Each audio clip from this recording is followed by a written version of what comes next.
원래 영어이지만 워낙 자주 쓰는 바람에 아예 우리나라 말처럼 된 외래어들이 많이 있는데 그 중에 하나가 클라이맥스입니다. 우리나라 말로 옮기자면 절정, 극치, 최고조 등에 해당되는 말입니다. 연극이나 영화 따위에서 관중들이 어떤 사건의 발단, 전개, 갈등 등의 과정을 보면서 긴장에 빠져 있다가 모든 사건의 흐름이 한 장면에 집중되면서 그 흥분이 최고에 달하게 되는 순간, 바로 그때를 가리켜 클라이맥스라고 부릅니다. 만약 어떤 스토리에 클라이맥스가 빠져 있다면 아무 재미없는 이야기가 될 것이며, 어떤 사건에 클라이맥스가 없다면 그저 범상한 일이 될 뿐인 것입니다. 그렇다면 우리 예수님 생애에서 클라이맥스는 무엇이겠습니까? 두말할 필요 없이 주님의 부활 사건이 그 클라이맥스이고 주님의 승천은 대단원의 막에 해당될 것입니다. 만약 이 부활을 빼놓는다면 예수님의 전생은 아주 맥 빠진 스토리로 전락될 수밖에 없습니다. 무슨 좋은 교훈을 남기거나 병 고치는 기적을 행하거나 하는 정도의 생애는 예수님 이후의 현자들이나 위인들에게서도 그리 어렵지 않게 찾아볼 수 있기 때문입니다. 십자가에 달려 죽으신 일도 그 외면적인 사건 자체만 따지고 보면 당시 로마 제국 사내에서 비일비재한 일이었습니다. 오직 부활 사건이 우리 예수님의 생애 전체에 생동감과 박진감을 부여하며 그분을 믿고 다른 이들로 하여금 최고조의 흥분에 휩싸이게 만드는 것입니다. 오늘 부활주일을 맞이하여 저는 과연 어떤 의미에서 이 부활 사건이 우리 예수님의 생애와 또 우리 신앙생활에 있어서 클라이맥스가 되는지를 함께 상고해 보고자 합니다. 첫째, 부활은 성자 하나님께 돌아가는 영광의 극치입니다. 본문 1절부터 4절까지 함께 봉독하겠습니다. 어떤 병자가 있으니 이는 마리아와 그 자매 마르다의 마을 베다니에 사는 나사로라. 이 마리아는 향유를 주께 붓고 머리털로 주의 발을 닦던 자이요 병든 나사로는 그의 오라버니이더라. 이에 그 누이들이 예수께 사람을 보내어 이르되 주여 보시옵소서, 사랑하시는 자가 병들었나이다 하니 예수께서 들으시고 이르시되 이 병은 죽을 병이 아니라 하느님의 영광을 위함이요 하느님의 아들이 이로 말미암아 영광을 받게 하려 함이라 하시더라. 아멘. 이 사건은 예수님의 공생의 마지막 기간인 고난주간이 시작되기 조금 전에 일어났습니다. 여기 나오는 마리아, 마르다 그리고 그녀들의 오빠인 나사로는 평소 예수님을 자주 대접하고 가까이 지내던 형제 자매들이었습니다. 이 절에서 마리아를 가리켜 향유를 주께 붓고 머리털로 주의 발을 닦던 자라고 한 것은 시간적으로 따질 때는 나중에 일어난 일로서 본문 다음 장인 요한복음 12장에 기록되어 있습니다. 하지만 요한복음이 기록될 때 당시에는 이 모든 것이 다 과거 사건이었기 때문에 본문에서는 마리아를 더 자세히 소개하기 위해 미리 기록하고 있는 것입니다. 하여튼 나사로가 중병에 걸리자 누이들은 예수님께 사람을 보내어 자기 집에 오셔서 오라버니를 고쳐달라고 요청했습니다. 그때 예수님께서는 그 나사로의 병을 가리켜 하나님의 영광을 위한 것이며 또한 하나님의 아들 역시 이로 말미암아 영광을 받게 될 것이라고 하셨습니다.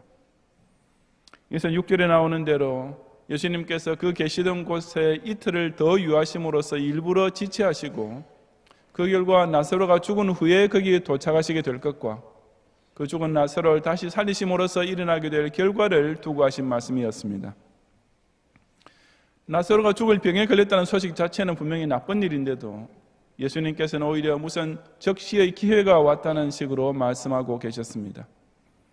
왜냐하면 사실에 있어서 그 나사로의 병과 죽음은 결과적으로 예수님께서 성자 하나님으로서의 영광을 크게 받으시는 길로 이끌어갔기 때문입니다. 하나님께서 사람에게 영광을 받으시는 길은 많이 있습니다. 사람들은 하나님께서 만드신 창조물들을 보고 찬탄을 바라며 영광을 돌립니다. 우주와 세계 만물이 사람으로 하여금 하나님께 영광 돌리게 만드는 것은 그것들이 사람의 능력의 한계를 깨닫게 해주기 때문입니다. 절대자란 존재를 생각하지 않고서는 도저히 풀 수 없는 신비에 접하게 될 때 사람은 절로 창조주께 영광을 돌리게 되는 것입니다.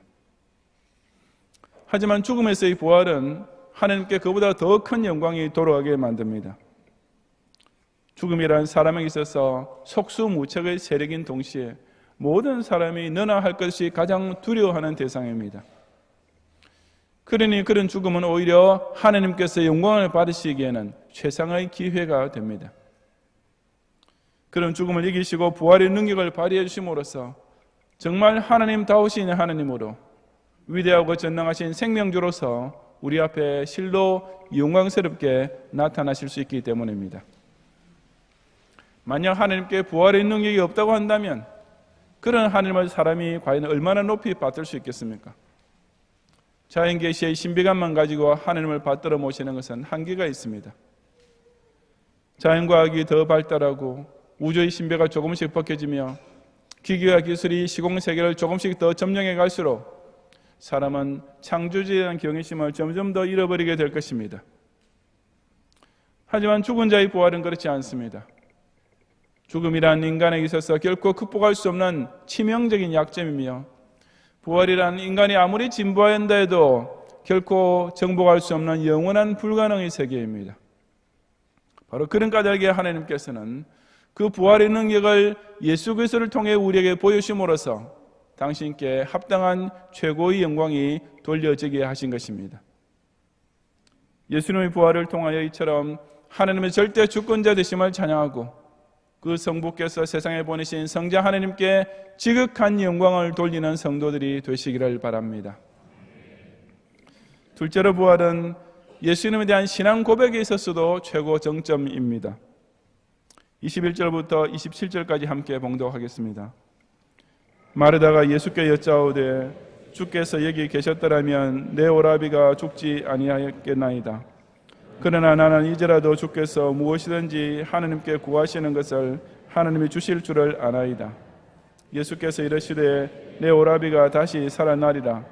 마르다가 이르되 마지막 날 부활 때에는 다시 살아날 줄을 내가 아나이다. 예수께서 이르시되 나는 부활이요 생명이니 나를 믿는 자는 죽어도 살겠고 무릇 살아서 나를 믿는 자는 영원히 죽지 아니하리니 이것을 내가 믿느냐. 이르되 주여 그러하오이다. 주는 그리스도시요 세상에 오시는 하나님의 아들이신 줄 내가 믿나이다. 아멘.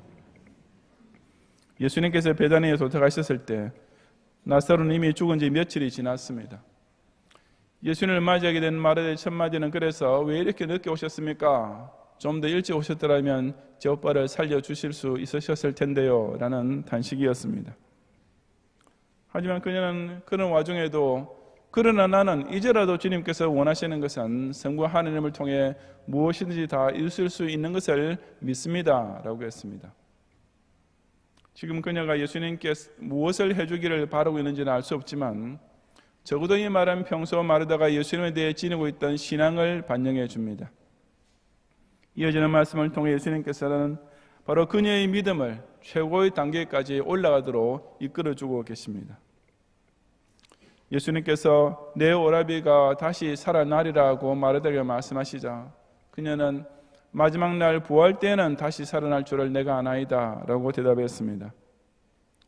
부활신앙은 이미 구약 성경을 통해서도 증언되었기 때문에 마르다 역시 최후 심판 때의 부활을 믿고 있었던 것입니다. 하지만 예수님께서 말씀하고 계시는 부활은 그것이 아니라 바로 지금 나사로를 살려주시겠다는 것이었습니다. 마르다는 분명히 예수님을 믿었고 그 신유의 능력도 믿었지만 그 예수님이 자기의 죽은 오라버니를 지금 당장 부활시켜 줄 능력을 가지고 계신 분이라고는 아직까지 믿지 못하고 있었습니다. 그래서 예수님께서는 마르다로 하여금 완전한 믿음에 도달하도록 이끄시기 위해서 나는 부활이요 생명이니 나를 믿는 자는 죽어도 살겠고 무릇 살아서 나를 믿는 자는 영원히 죽지 아니하리니 이것을 내가 믿느냐라고 그녀에게 결정적인 시취문답을 하셨습니다. 그러자 마르다는 주여 그러하오이다. 주는 그리스도시요 세상에 오시는 하나님의 아들이신 줄 내가 믿나이다 라고 대답함으로써 저 유명한 베드로의 신앙 고백이 여기서 부활신앙과 결합되고 있는 것입니다. 한 신자가 예수님에 대한 신앙 고백을 할 때 그 문장에는 그리스도시요 하나님의 아들이라는 두 가지 내용만 대표적으로 들어가지만 그 행간에는 부활이요 생명이라는 내용이 반드시 포함되어 있어야 합니다. 부활의 그리스도를 믿어야 정말 죄에서 구원하실 능력이 있으신 구세주로 믿는 것이며 하나님의 아들을 부활의 성자로 믿어야만 진짜 영원토록 살아계시는 절대 주권자 하나님의 독생자로 믿는 것이기 때문입니다. 다시 말해서 사람이 예수님을 믿을 때는 반드시 부활의 주로 믿어야 그 예수님을 그리스도로 제대로 믿고 하나님의 아들로 제대로 믿는 것이 됩니다. 오늘날 예수님을 가리켜 그리스도라고 성자 하나님이라고 신앙 고백을 하면서도 그 예수님을 부활의 주로는 믿지 않는 교인들이 지상교회는 어쩌면 다수일지도 모릅니다. 하지만 그런 사람의 신앙은 안 됐지만 다 헛것입니다. 부활은 빼놓고 예수를 믿는다는 사람의 신앙은 반드시 도달해야 될 신앙의 최정점에 도달하지 못한 것이기 때문입니다. 나는 부활이요 생명이니 이것을 내가 믿느냐라는 질문은 예수님께서 오늘날 모든 교인들 각자에게 주시는 시치문답입니다. 그리고 이 질문에 마르다처럼 주여 그러하외다 라고 분명히 대답할 수 없는 사람은 아무리 교회를 다니고 예배를 참석하며 기도 신자 노릇을 한다 해도 다 헛물켜고 있는 것입니다. 예수님께서 가장 중요한 핵심이 빠져있는 거짓 믿음을 믿음이라고 가지고 있는 사람에게 그 귀한 영생을 값싸게 주실 리가 만무하기 때문입니다. 부활신앙이야말로 우리의 믿음이 구원받을 수 있는 진짜 믿음이 되게 하는 최종 단계이며 꼭 도달해야만 할 신앙의 최고 정점인 줄을 깨닫고 그렇게 고백하는 성도들이 되시기를 바랍니다. 셋째로 부활은 구세주께서 사람에게 베푸시는 사랑의 최대 성취입니다. 38절 이하 44절까지 함께 봉독하겠습니다. 이에 예수께서 다시 속으로 비통히 여기시며 무덤에 가시니 무덤이 굴이라 돌로 막았거늘 예수께서 이르시되 돌을 옮겨 놓으라 하시니 그 죽은 자의 누이 마르다가 이르되 주여 죽은 지가 나흘이 되었음에 벌써 냄새가 나나이다. 예수께서 이르시되 내 말이 내가 믿으면 하나님의 영광을 보리라 하지 아니하였느냐 하시니 돌을 옮겨 놓으니 예수께서 눈을 들어 우러러 보시고 이르시되 아버지여 내 말을 들으신 것을 감사하나이다. 항상 내 말을 들으시는 줄을 내가 알았나이다. 그러나 이 말씀하옵는 것은 둘러선 무리를 위함이니 곧 아버지께서 나를 보내신 것을 그들로 믿게 하려 함이니이다. 이 말씀을 하시고 큰 소리로 나사로야 나오라 부르시니 죽은 자가 수족을 배로 동인 채로 나오는데 그 얼굴은 수건에 쌓였더라. 예수께서 이르시되 풀어놓아 다니게 하라 하시니라. 아멘. 나사로의 무덤을 향해 가시는 도중에 우리 예수님께서는 매우 감정적인 모습을 보여주셨습니다. 마르다의 동생 마리아가 또 예수님 앞에 와서 오라버니를 읽게 된 것을 두고 통곡하는 모습을 보시며 주님께서는 심령에 비통히 여기시고 불쌍히 여기셨다고 했고 38절에서도 다시 속으로 비통히 여기시며 라고 했습니다. 예수님께서는 마리아를 비롯하여 동네의 조문객들이 그들이 사랑하던 사람을 잃고 슬퍼하며 우는 것을 보시면서 그처럼 죽음 때문에 고통받는 무력한 인생을 두고 스스로도 슬퍼하시고 괴로워하셨던 것입니다. 그리고 나사로를 장사진의 시체를 안치해 두었던 무덤으로 가시면서는 끝내 눈물까지 흘리셨습니다. 100마디 1000마디의 말보다 눈물 한 방울이 그 사람의 마음을 더 잘 대변해 주는 것이 아니겠습니까? 예수님께서 사람들을 보시며 비통해하시고 슬퍼하시고 눈물을 흘리신 것은 주님께서 우리를 얼마나 진정으로 불쌍히 여겨 계시는지, 우리를 향한 사랑의 진실함이 얼마나 진한 것인지를 극명하게 보여줍니다. 예수님은 인생이라는 것이 얼마나 괴로운지를 정말 이해해 주시고 사람의 죄 때문에 죽음이라는 저주 아래 살 수밖에 없게 된 것을 두고 정말이지 마음 아파해 주셨던 분이셨습니다. 하나님의 인애, 자비, 사랑이라는 것이 그냥 하나님께 붙어만 있는 미사이구가 결코 아니라는 사실을 바로 우리 예수님의 눈물이 그 어떤 설명이나 웅변보다 더욱 강력하게 증명해 주고 있는 것입니다. 하지만 나사로를 향한 우리 예수님의 사랑은 그런 눈물만으로 끝나지 않고 그를 무덤에서 일으켜주심으로 실제로 완벽하게 성취되었습니다. 죽은 지가 나흘이 되어 이미 냄새가 날 정도로 썩어있던 나사로를 향해 나사로야 나오라 하고 마치 살아있는 친구를 부르듯이 불러주셨습니다.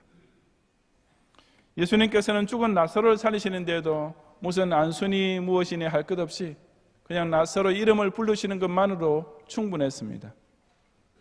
왜냐하면 나사로는 그 부활이요 생명이신 예수님께서 부르시는 음성을 듣고 일어나지 않을 도리가 없었기 때문이었습니다. 아까 3절에서 나사로 인두이들은 예수님께 사랑하시는 자가 병들었나이다 하며 도움을 요청했지만 예수님의 사랑은 당신의 친구를 병에서 고치시는 정도로 끝나는 것이 아니었습니다. 병문안하는 것은 세상 친구들도 해줄 수 있는 것이고 치료하는 것은 세상 의사만 잘 만나도 되는 일이지만 우리 예수님은 그 정도의 친구나 의원이 아니셨습니다. 당신의 사랑하시는 자가 설사 그 무덤에 들어가 있어도 거기까지 찾아가시며 그 몸이 이미 썩어가고 있다 하더라도 그 사랑하시는 친구의 이름을 큰 소리로 불러서 반드시 다시 살려 죽어야 마시는 주님이신 것입니다. 비록 동네 사람들의 눈물도 진실한 사랑의 표현이긴 했지만 그들은 그저 울기만 할 뿐이지 죽은 나사를 두고 어떻게 할 수 있는 능력은 전무했습니다. 하지만 예수님의 사랑은 눈물에서만 끝나지 않고 한 걸음 더 나아가 그 능력을 통해 구체적으로 나타납니다. 즉 관심을 기울이실 뿐 아니라 실제로 돌보시는 사랑을 베푸시는 것입니다. 그 주님께서 관심을 가지고 돌보시는 사랑은 우리에게 일용할 양식을 공급해 주시는 정도에서 끝나지 않습니다. 그것은 죽을 병 걸리는 데서 고치시는 정도에서 끝나지도 않습니다. 우리 예수님은 저와 여러분을 얼마나 사랑하시는가 하면 이 더럽기 짝이 없는 죄인들 틈에 몸소 찾아오셔서 같이 사실 정도였습니다. 함께 사는 정도로 끝나지도 않고 이 악한 인생들 대신 죽기까지 하시며 원래 하나님과 원수지간이었던 우리를 하나님과 화목시켜 주셨습니다. 아니 거기에서도 끝나지 않고 원래는 지옥에 떨어져야 마땅했던 우리를 부활시켜 그 하늘 아버지 집에서 하나님의 양자로서 영생까지 할 수 있게 해주신 것입니다. 세상의 어느 자선사업가가 세상의 그 어떤 한없이 마음 좋은 성인이 이렇게 끝까지 사랑해 주시고 이처럼 완벽하게 돌보아 줄 수 있었습니까? 부활은 구세주께서 그저 죽어 마땅할 뿐이었던 나와 같은 죄인에게 베푸시는 사랑의 클라이맥스, 더 이상 베풀어질 길도 베풀어줄 것도 없는 사랑의 최대 성심을 깨닫고 진심으로 감사하는 성도들이 되시기를 바랍니다. 성도 여러분, 산을 오르는 사람이 정상에 도달하지 못하면 아무리 9분 능선까지 올라갔다 해도 그 모든 것이 헛수고입니다. 정상을 눈앞에 두었다 해도 그것을 직접 밟아보지 못하고 하산하면 그 등산은 아무에게도 인정을 받을 수 없는 것입니다. 아무리 높고 험한 산, 산악 등반의 유명한 산들을 많이 탔다 해도 산악인들이 따지는 것은 몇 개의 산을 몇 차례 어디까지 올라가 보았느냐가 아니라 그 중에 몇 개의 정상을 밟아보았느냐 하는 것뿐이기 때문입니다. 예수님은 이 세상에 오셔서 하나님의 구속사를 시행하심에 있어서 결코 도중 하산하신 분이 아니셨습니다. 십자가에 달려 죽으셨다고 거기서 발을 헛디디거나 되돌아 내려가신 것이 결코 아니었습니다. 주님은 십자가라는 그 마지막 난코스까지 너끈히 통과하시고 끝내 부활이라는 정상에 영광의 깃발을 꽂고야 마셨던 것입니다. 그런 예수님을 따라가는 자라면 그 신앙생활 역시 바로 그와 똑같은 정상에 도달해야 마땅하지 않겠습니까? 아무리 예수님 말씀을 좋아하고 예수님 때문에 인생의 변화를 일으켰다 해도 만일 예수님의 육체 부활을 믿지 않으면 그 사람은 결국 그 인생 시발점인 사망의 골짜기로 미끄러져 내려갈 수밖에 없습니다. 평생 믿는다 하며 살아왔던 것은 말짱 헛수고가 될 뿐이고 아예 믿지 않고 살았던 불신자와 조금도 다를 바 없게 되는 것입니다. 그래서 사도 바울이 누차 강조하지 않았습니까? 만일 죽은 자의 부활이 없으면 너희의 믿음도 헛되고 그리스도 안에서 잠자는 자도 망하였으리라. 부활이라는 정상에 도달하지 못하면 신앙이나 신자라는 자체가 아무짝에도 쓸모없는 헛일이 될 뿐인 것입니다. 왜 예수를 믿는 것이 별 재미가 없고 신자라는 사람이 몇 빠진 꼴을 하고 있는 것이겠습니까? 바로 이 절정, 극치, 최고조에 도달하는 기쁨과 감격을 누리지 못하고 있기 때문입니다. 클라이맥스가 없는 스토리나 사건과 마찬가지로 클라이맥스가 없는 신앙도 당연히 몸이 건조해질 수밖에 없기 때문입니다. 이 부활절은 나는 부활이요 생명이니라고 선언하신 우리 주님께서 그 생애 최고의 영광에 도달하신 날입니다. 우리 주님의 생애는 결코 시시하고 흔해에 빠진 이야기가 아니라 이처럼 드라마틱하고도 흥분스러운 절정이 있는 멋진 사건이었습니다. 그 주님께서 내가 믿으면 하나님의 영광을 보리라고 하신 말씀을 따라가는 신자의 삶 역시 클라이맥스가 있기 마련입니다. 이 현세에서 도달해야 할 신앙의 클라이맥스가 있고 그 신앙을 지킨 사람이 내세에서 누리게 될 클라이맥스가 또한 기다리고 있습니다. 자신의 믿음을 이 부활신앙이라는 정점에 확고부동하게 자리를 잡고 이미 주님께서 도달하시던 그 영광스러운 부활, 그리고 바로 그 예수님께서 오직 믿는 자에게만 베푸르실 최고 사랑의 선물인 영생부활에 한 명도 빠짐없이 다 동참하는 모든 경외의 성도들이 되시기를 주님의 이름으로 축원합니다.